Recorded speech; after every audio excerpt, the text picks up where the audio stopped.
Picture this. You're strolling through the credit-building world, and it's as confusing as a maze without an exit sign.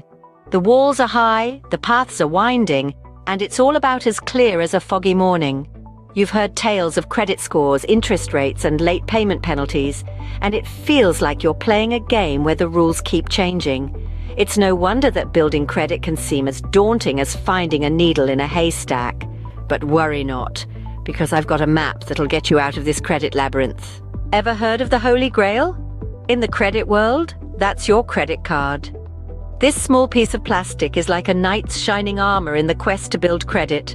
It's not about slaying dragons or rescuing damsels, but rather about managing your expenses wisely.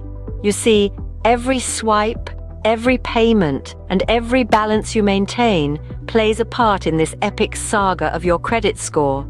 So, grab your Holy Grail and get ready for the quest of improving your credit score.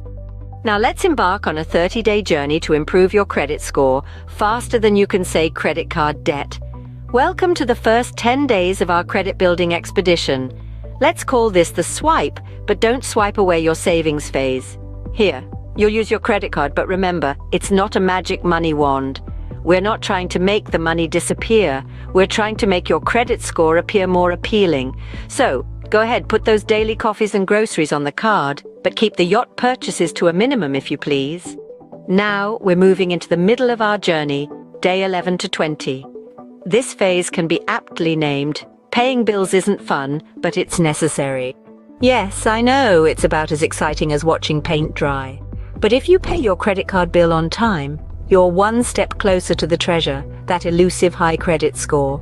You see, timely payments show lenders you're responsible, and responsibility is as sexy in the credit world as it is in a James Bond movie. Finally, we've reached day 21 to 30. Let's call this phase check your credit score, but not like you check your ex's social media. Once a month is enough. Really it is. Unlike social media stalking, checking your credit score won't lead to any embarrassing accidental likes, but it will keep you informed about your progress. And there you have it, folks. A 30-day guide to building credit without the stress of getting lost in the maze. It's like a treasure hunt, where the treasure is your financial future. And remember, Rome wasn't built in a day, but your credit can be built in 30. So put your explorer hat on, grab your credit card, and let's get to it.